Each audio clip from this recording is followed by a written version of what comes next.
New Orleans is a city full of life, but it also carries scars. 10 years after Hurricane Katrina, some of those scars were still raw.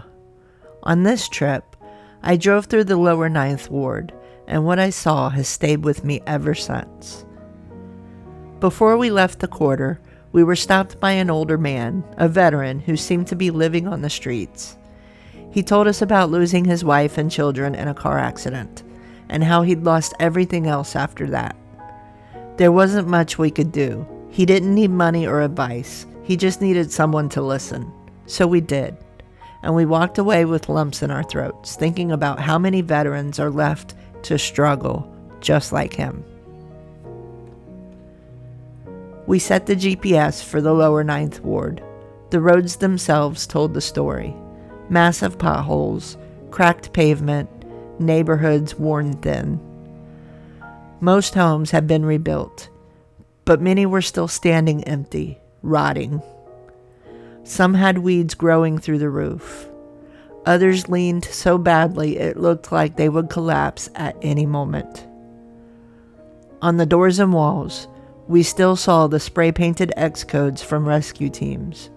Numbers marking the date, the unit, how many people were found, alive or dead.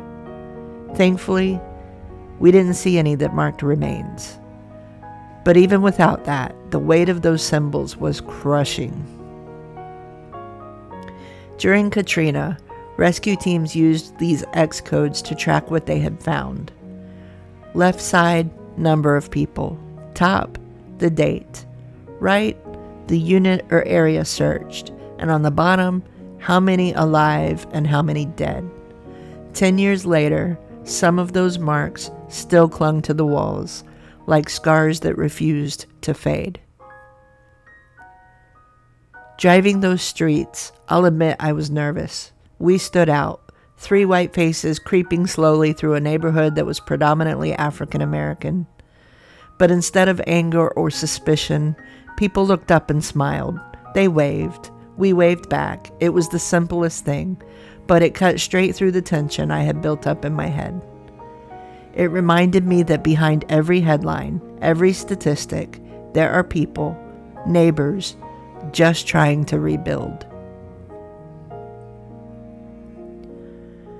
The lower Ninth Ward is a place forever marked by water, loss, and resilience.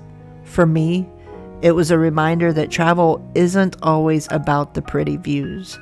Sometimes it's about bearing witness. From there, our road led back toward downtown New Orleans, where we have one last stop before saying goodbye. Thank you for joining me in the Ninth Ward. Don't forget to like, subscribe, and come along for episode 5, our final stop in New Orleans at the World War II Museum.